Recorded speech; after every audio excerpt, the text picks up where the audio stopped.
Yakin nggak Banda Aceh ini akan terkembang menjadi the new Banda Aceh? Itu sebenarnya wilayah itu jadi satu bagian wilayah perencanaan yang temanya itu adalah sebagai kota lama. Makanya tadi nggak berani ngaku Banda Aceh. Ya, kita fragmen sejarah yang ada kota Banda Aceh ini ya banyak yang masih teringat. Menambah gitu ya. nilai tadi kali ya. Akses penghubung ini ya antar kota ke kabupaten ini ya perlu dijalin begitu ya, lebih diperlancar saya kira. Kalau ruang terbuka hijau itu sebagian besar ada bangunan-bangunan ya tentunya bukan ruang terbuka hijau namanya ya. Tapi bangunannya dicat hijau, Pak. Ya, jadi kalau orang smart itu kan patuh dia terhadap penjagaan lingkungan, patuh dia terhadap pengharapan untuk kelestarian lingkungan. Uppercut for the next edition. Still with me, Ilham Maulana.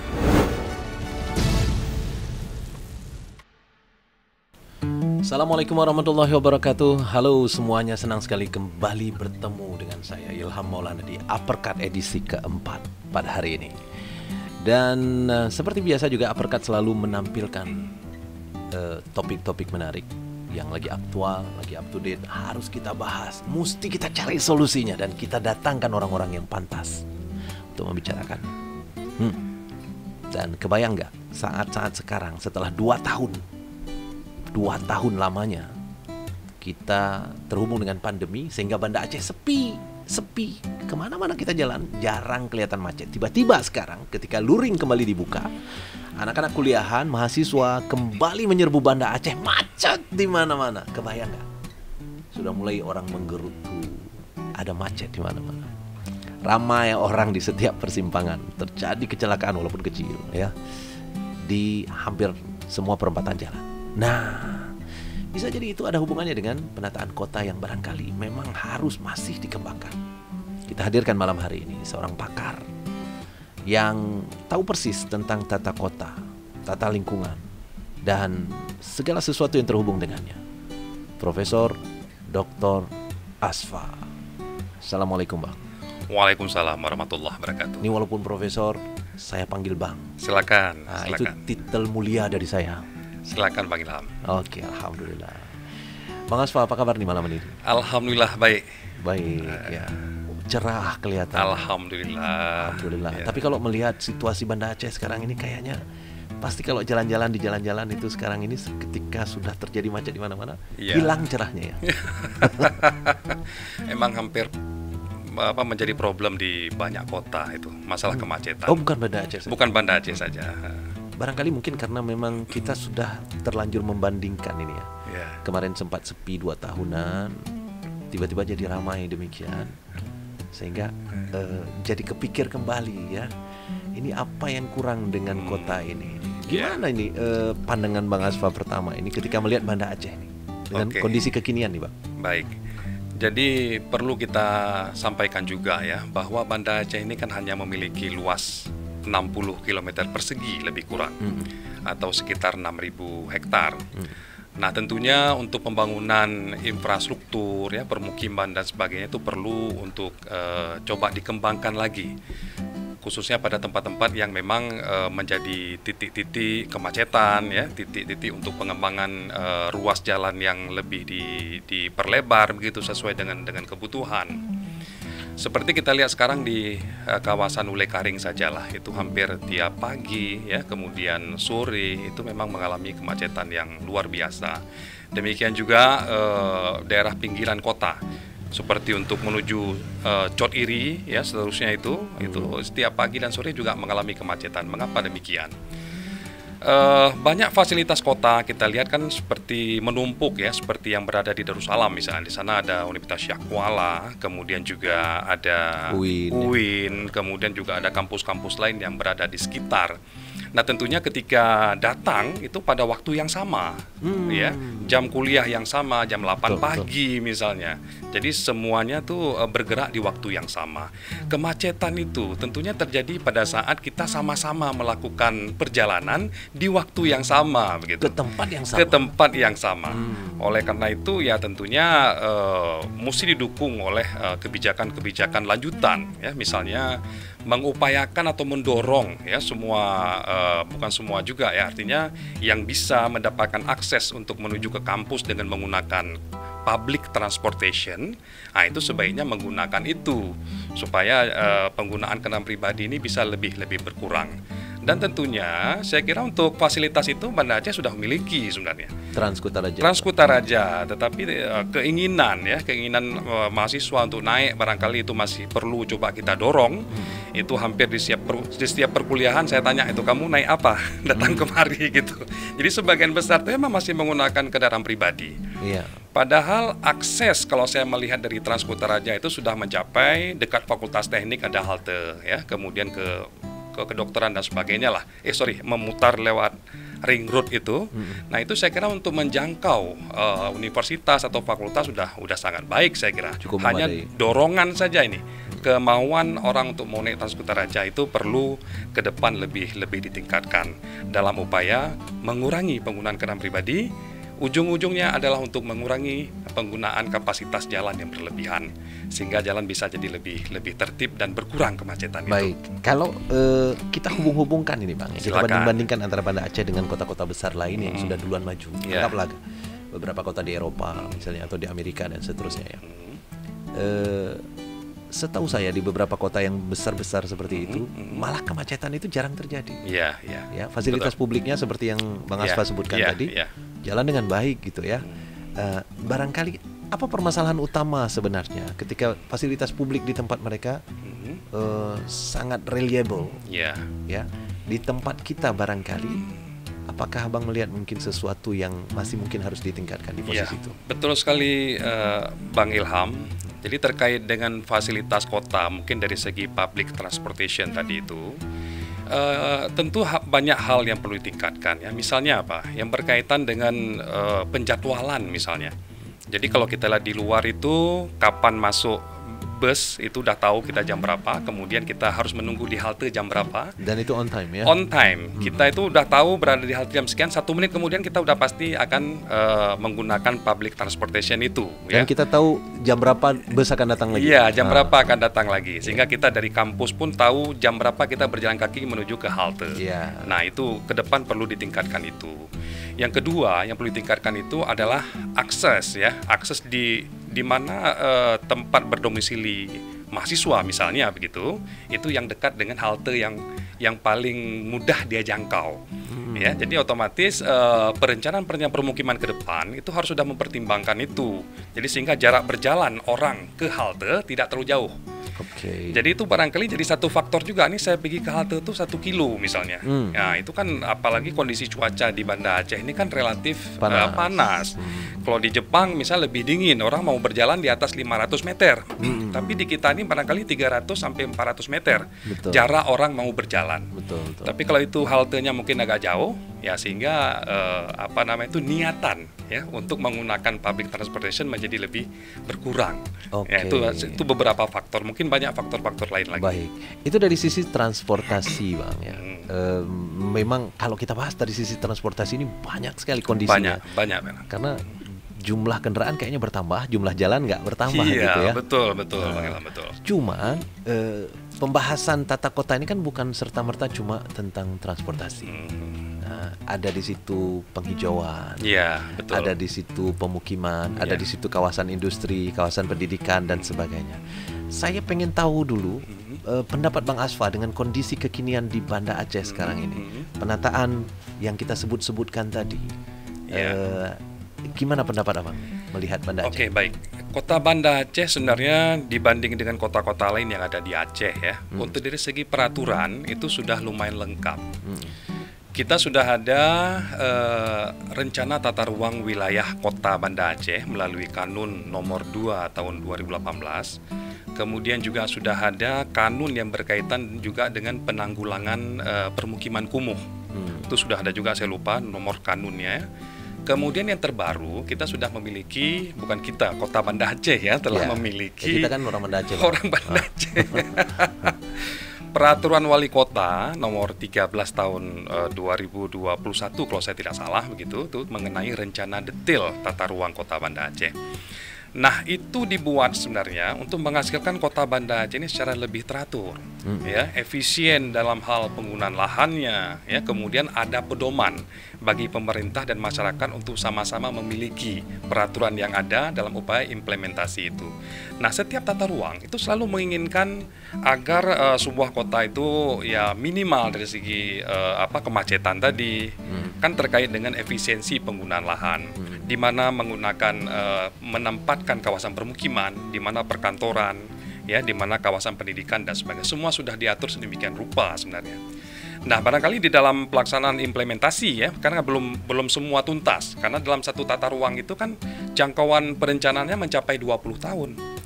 Nah, setiap 5 tahun sekali itu perlu dilakukan peninjauan kembali. Nah, tentunya masukan-masukan yang seperti tadi ada kemacetan, tidak cocok dan sebagainya itu menjadi masukan baru ketika dilakukan peninjauan kembali.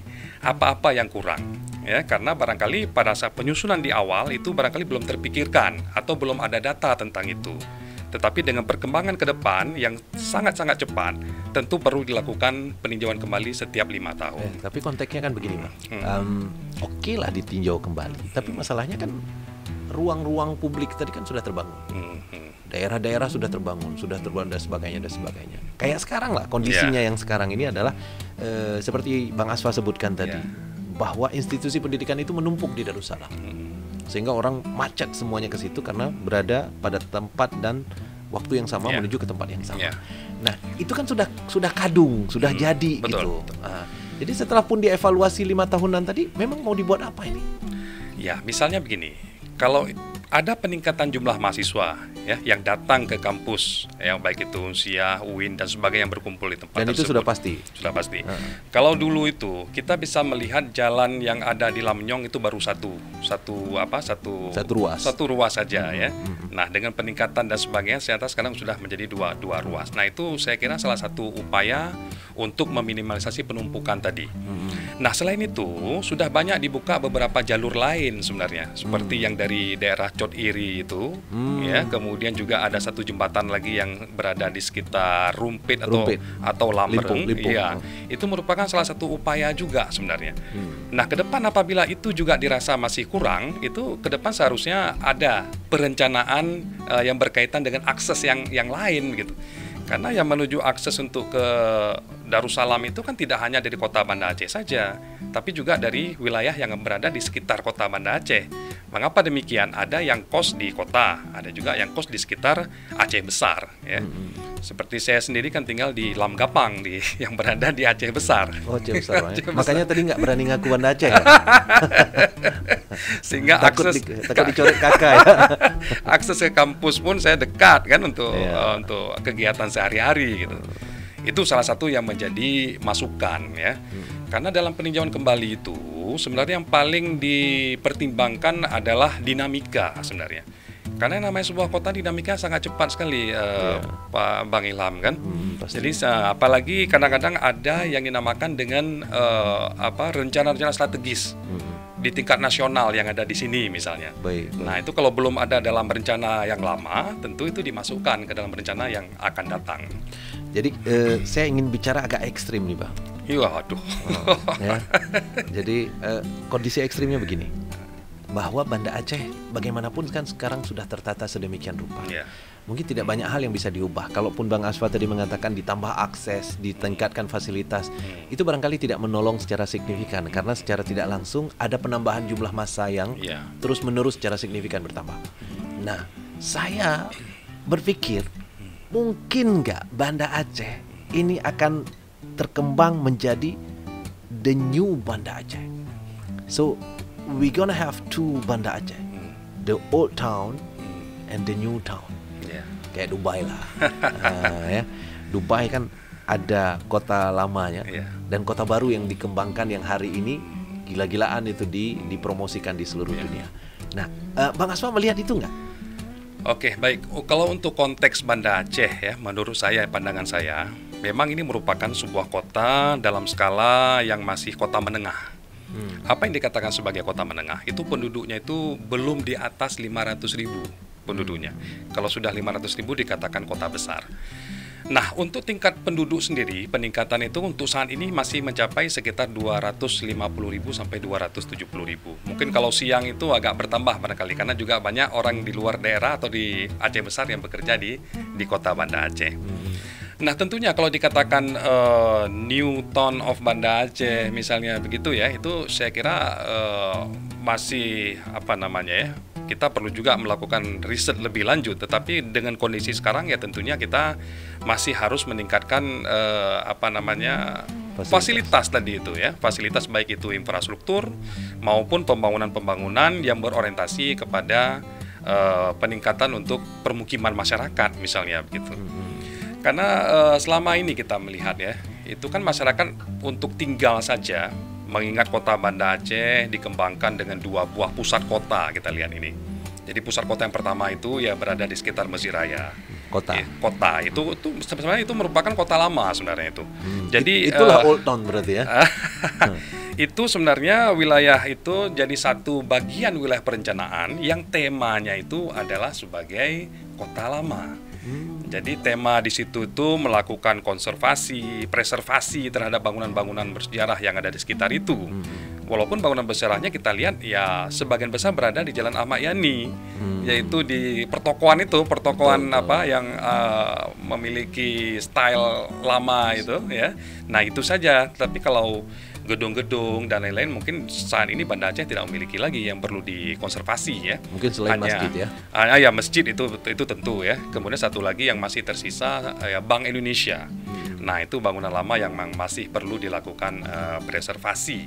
Yang lain-lain sudah nggak ada lagi ya, seperti Hotel Aceh dulu ada di sekitar Mesir Raya, kemudian ada satu bank juga di sekitar Mesir Raya itu mewakili gaya tertentu ya, arsitektur tertentu pada masanya. Sebenarnya ada satu lagi Bang, tapi bukan bangunan, kuburan.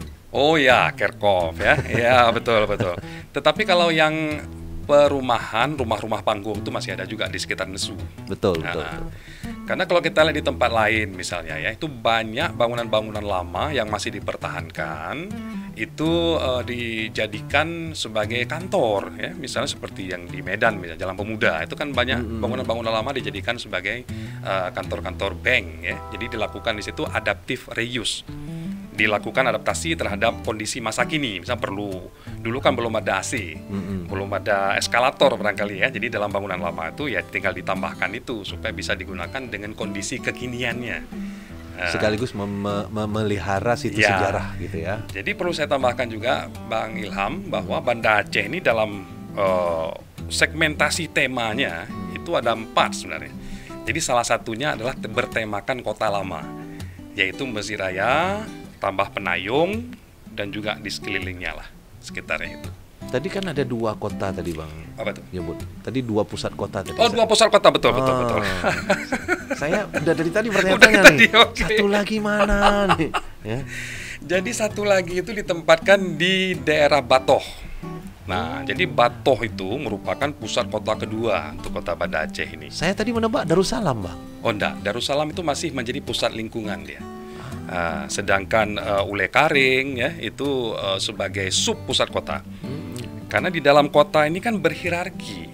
Yang mana yang pusat kotanya, sub pusat kota yang mana, pusat lingkungan yang mana. Jadi untuk pusat lingkungan wilayah Darussalam dan sekitar itu masih masuk sebagai pusat lingkungan. Jadi Batoh tadi ya pusat kedua. Batoh.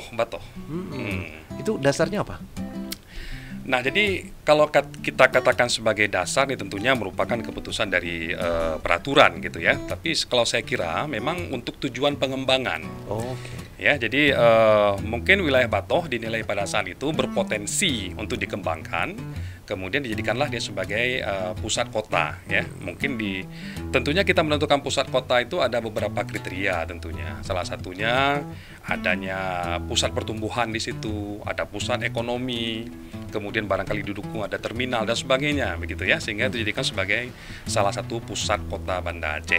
Nah, dengan adanya itu kita bisa melihat sangat pesat sekali pertumbuhan yang ada di sekitar Batoh gitu. Betul. Ya, peningkatan harga lahan pun ya sangat-sangat luar biasa. Ya, sehingga ya, untuk kalangan tertentu barangkali lebih memilih yang berada di sekitar kota Banda Aceh gitu. Betul. Ngomong-ngomong masalah harga, Bang, ya tadi kan abang udah menyebut-nyebut masalah harga tanah meroket, ya kan? Ini ada orang-orang muda yang baru-baru merit, ini ya kan, pengen tinggal di Banda Aceh. Diakui atau tidak, Banda Aceh jadi salah satu tempat tinggal yang cukup nyaman sementara. Betul. Dan itu juga melebar ke daerah sekitarnya kan, sehingga Aceh besar pun jadi gitu. Nah, masih worth it nggak kalau Banda Aceh dijadikan salah satu tujuan untuk tempat tinggal dengan harga yang sudah sangat meroket seperti tadi? Oke. Jadi tujuan orang bertempat tinggal sebenarnya lebih memilih kepada aspek dia memiliki akses sebenarnya. Entah itu akses untuk bekerja, entah itu akses untuk dia sekolah, untuk akses kegiatan-kegiatan yang lain. Kalau seandainya dia memang memfokuskan akses yang dia butuhkan itu ada di Banda Aceh, ya tentunya dia akan memilih tinggal di Banda Aceh, begitu ya. Berapapun harganya. Kalau berapapun harganya begitu. Tetapi sekarang ini juga saya melihat fenomena juga ini ya. Beberapa tempat itu ada pengembangan baru dengan rumah yang relatif lebih kecil, sehingga itu juga saya kira banyak yang bisa terjangkau. Mengapa demikian? Ketika kita lihat selalu laku gitu ya, selalu ada yang beli ya. Betul. Jadi memang tidak besar buatnya, tapi mungkin sekitar tipe 36 atau tipe berapa sih, supaya bisa lebih dijangkau oleh masyarakat yang betul-betul ingin tinggal di wilayah administratif Kota Banda Aceh. Baik. Tapi barangkali yang mau lebih luas barangkali ya, itu biasanya lebih memilih kepada daerah yang berada di sekitar Kota Banda Aceh. Bang, tadi saya kan ada nanya tadi masalah pengembangan Banda Aceh dari kota lama mungkin dibangun satu lagi kota baru, dan saya menangkap tadi jawaban abang kira-kira belum perlu. Ya. Iya, belum perlu sebagai sebuah kota gitu ya, kota administratif maksudnya. Yang saya maksud tadi kota administratif. Tetapi kalau dia merupakan bagian dari wilayah kota, itu bisa saja saya sampaikan tadi. Itu ada sebabnya kota lama, ada ini kan. Ya, itu yang saya mau tanya nih. Ya. Jadi saya pengen tanya sebenarnya, ini kan Banda Aceh berkembang terus ini. Mohon maaf saya bilang, Bang Asfa yang tinggal di Langgapang sekarang ini, kalau ditanya sama orang tinggal di mana, jawabannya apa, Bang? Ya di Langgapang saya bilang. Bukan, Banda Aceh pasti. Ya mungkin lebih mudah diidentifikasi ya Ulai Karing. Ya Ulai Karing itu sangat dekat dengan Langgapang. Anggaplah misalnya yang nanya itu yang ngerti Ulai Karing itu kan kalau orang yang nanya orang Lampri. Coba kalau yang nanya orang Jakarta, abang akan ngomong apa? Yakin saya. Betul, lebih dekat ke Banda Aceh. Iya, that's it, that's what I mean. Jadi termasuk saya juga tidak tinggal di Banda Aceh, Bang. Saya tinggal juga di Aceh Besar. Tapi kalau ditanya sama orang, tinggal di mana? Banda Aceh, betul. Banda Aceh. Nah, kondisi ini yang ingin saya tanyakan adalah kemungkinan ekspansi Banda Aceh ini secara wilayah ini seberapa besar kemungkinannya yang Bang lihat? Oke, kalau saya pantau ya, ini kondisi sebenarnya begini. Sebuah kota itu kan perkembangan dimulai dari urbanisasi terlebih dahulu. Seberapa tinggi tingkat urbanisasi yang ada? Jadi kalau kita saya melihat kota Banda Aceh, tingkat urbanisasinya tidak seperti kota Medan yang lebih pesat lagi begitu. Kalau Jakarta lebih ngeri. Lebih luar biasa lagi, Surabaya demikian juga. Tapi kalau Banda Aceh saya lihat masih dalam tahap sedang-sedang saja. Ya, perkiraan saya barangkali untuk tahun 2040 pun mungkin belum lebih dari sekitar 300-400 ribu kalau kita proyeksikan pertambahannya. Nah, kalau dikatakan dari segi ekspansi, sebenarnya kalau saya meninjau sebuah kota itu bukan melebar dari segi batas administratif, tapi saya melihat kota itu pelayanannya. Bisa nggak dia melayani sampai dengan keluar dari Banda Aceh itu sendiri misalnya. Ya, misal kita melihat untuk akses misalnya yang paling sering dilakukan orang itu adalah perjalanan ke bandara misalnya. Nah, akses ke sana itu kan tentu banyak dari Banda Aceh. Dan bandara bukan Banda Aceh. Iya. Bandara itu kan berada di Aceh Besar di Belang Bintang. Betul. Nah, tentu akses penghubung ini ya antar kota ke kabupaten ini ya perlu dijalin begitu ya, lebih diperlancar saya kira. Jadi sifatnya bukan berkembang tapi melayani. Ya, bisa melayani wilayah yang ada di sekitar kota Banda Aceh itu sendiri. Kemudian kita ninjau sebuah kota itu berkembang, satu lagi memang betul-betul bukan dari segi dia meluas sebenarnya, tapi dari segi intensitas dari dalam dia sendiri gitu. Ya, misalnya untuk pembangunan permukiman sendiri sebenarnya tentunya tidak harus kita tuh menghambur-hamburkan lahan secara horizontal menurut saya. Tapi kita sudah boleh memulai untuk tahap vertikal. Mengapa vertikal itu dilakukan? Supaya tidak banyak lahan-lahan yang bisa digunakan, sehingga lahan itu bisa dimanfaatkan untuk kegiatan publik yang lain. Rumah susun Misalnya, gitu ya. misalnya untuk ruang hijau misalnya, atau untuk kegiatan-kegiatan yang dilakukan oleh anak-anak misalnya. Jadi dengan vertikal itu ya orang lebih banyak bisa mendiami. Di satu sisi lagi kita bisa menghemat lahan kota Banda Aceh yang sangat kecil ini gitu. Ketika abang sudah mancing ke arah itu, Ya, jadi pengen nanya nih bang. silakan Bang Ilham, silakan. Jadi kan Ini ada kan diskusi. kan ada tadi ada dua kategori yang disebutkan, ruang hijau dan ruang untuk permainan anak-anak misalnya. Kayaknya dua-dua ini masih agak kurang ya di Banda Aceh. Gimana bang? Jadi begini, kalau saya pantau, oke lah kita mungkin mulai dari peraturan terlebih dahulu ya. Itu ada Undang-Undang Nomor 26 tahun 2007. Itu luas ruang hijau publik yang ada di sebuah kota itu sekurang-kurangnya 20%. Kemudian yang privat 10%. Nah, untuk kota Banda Aceh, menurut informasi yang saya terima baru sekitar 12%, ya, sehingga masih ada kekurangan sekitar 7-8% lagi lah untuk harus dikembangkan di masa yang akan datang. Berarti nggak jauh lah ya? Iya, masih jauh sebenarnya, lebih masih jauh. hampir setengah gitu ya, karena udah 7-8% lah lebih kurang begitu. Nah, tentu ke depan itu menjadi PR juga bagi pemerintah kota untuk mencoba untuk meningkatkan luasan dari ruang terbuka hijau itu. Walaupun ruang terbuka hijau ini tidak hanya dia berpatokan pada luas saja. Kalau menurut saya itu lebih berpedoman pada kualitas sebenarnya. Apa yang ditanam di ruang terbuka hijau itu? Ya, kalau ruang terbuka hijau itu sebagian besar ada bangunan-bangunan, ya tentunya bukan ruang terbuka hijau namanya. Ya, tapi bangunannya dicat hijau bang. Tetapi memang kadang-kadang sebuah taman itu, sekalipun dia itu penuh dengan pepohonan dan sebagainya, karena kita tempat berkunjung rekreasi, ya tentu diperlukan toilet misalnya, musala ya. Nah, itu tentu bangunan-bangunan itu, tapi bukan bangunan yang banyak menghabiskan atau menghamburkan lahan yang ada di sebuah ruang terbuka hijau, baik itu taman kota, hutan kota dan sebagainya. Baik. Kemudian juga kita harus meningkatkan kesadaran masyarakat ya, untuk meningkatkan juga yang ada di masing-masing halaman rumah gitu. Ya, jadi jangan dibiarkan kosong, misalnya ada lahan, nah ditanami. Tujuannya juga untuk meningkatkan ruang hijau yang ada di kota. Tidak hanya publik, privat juga harus mencoba mendukung itu. Ya. Kalaupun nggak bisa nanam yang lain, biarkan rumput aja ya. Rumput oke, ya, atau tanaman-tanaman yang menghasilkan sayuran misalnya, cabai-cabean boleh lah. Pokoknya itu diupayakan untuk dimanfaatkan sebisanya. Karena kita bisa melihat juga di perkembangan di luar misalnya. Pada bangunan-bangunan itu kadang-kadang seperti tempat Bang Ilham duduk nih, kadang di belakang itu sudah ada tanaman ini labu gitu ya. Udah ada seperti itu di dalam bangunan pun kadang-kadang juga dimanfaatkan untuk menanam sayur-sayuran begitu ya. Iya, yang saya tahu di Singapura itu di atas gedung bang ya. Ya, di atas gedung itu ada namanya roof garden misalnya Roof garden, ya. benar. Kemudian ada vertical garden, itu sangat banyak sekali manfaatnya Bang Ilham itu.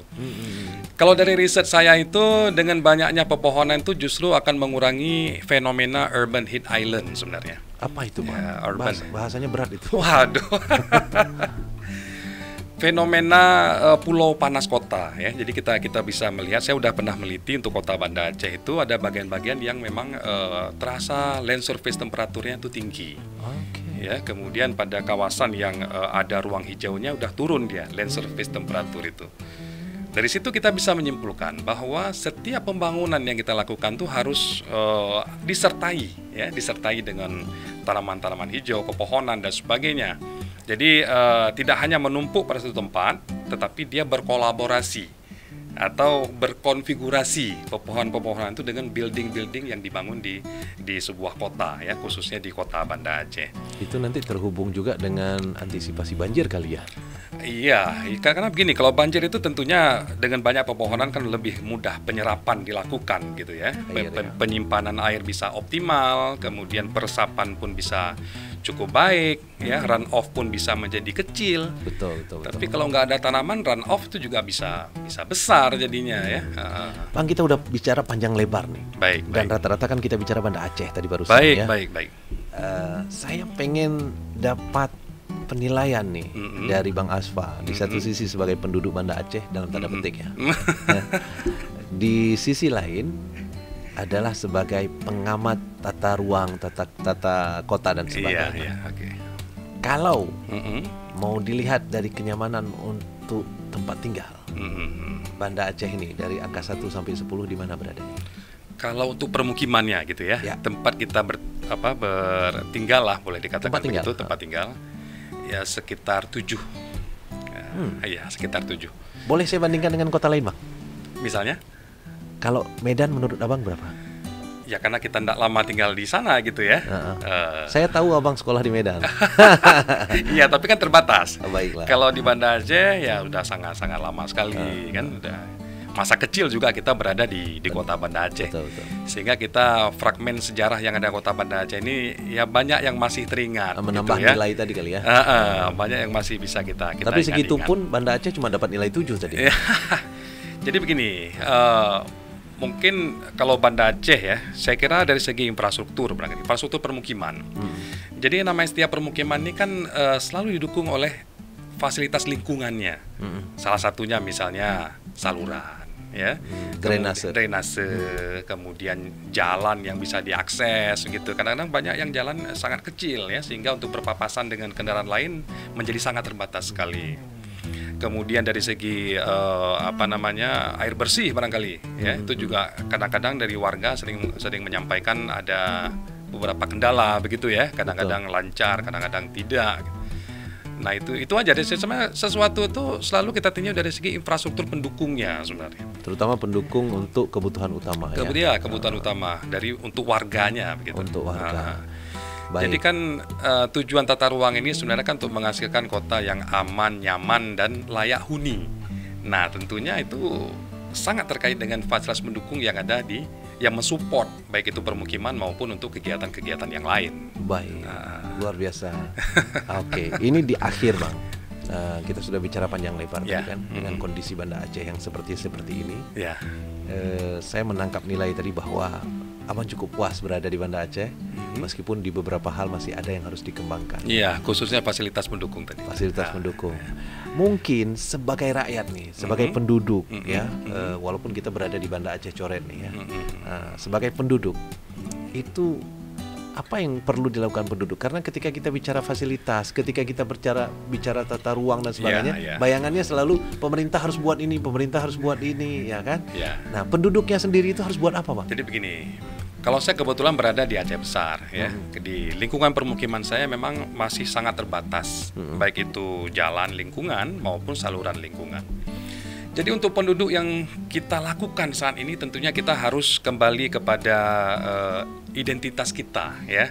Maksudnya semangat gotong royong itu kalau bisa kita tumbuhkan kembali.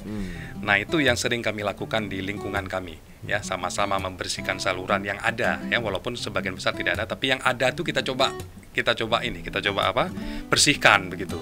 Kemudian juga gotong royong dari segi misalnya untuk menimbun kembali jalan yang rusak ya, jadi kita bersama warga, partisipasi warga, sama-sama kumpul ya untuk membuat atau untuk membeli batu supaya jalannya lebih baik begitu ya. Tentunya tidak cukup itu, ke depan mudah-mudahan ada perhatian ya dari pemerintah untuk melihat fasilitas mana saja dalam permukiman itu yang masih belum tersedia. Karena hampir dimanapun saya melihat tuh, setiap kita merencanakan kawasan permukiman selalu dibarengi dengan keseriusan untuk mempersiapkan prasarananya sebenarnya. Ya, karena permukiman ini kan sangat rentan. Ya, kadang-kadang dia berada di wilayah yang rentan terhadap genangan, terhadap banjir.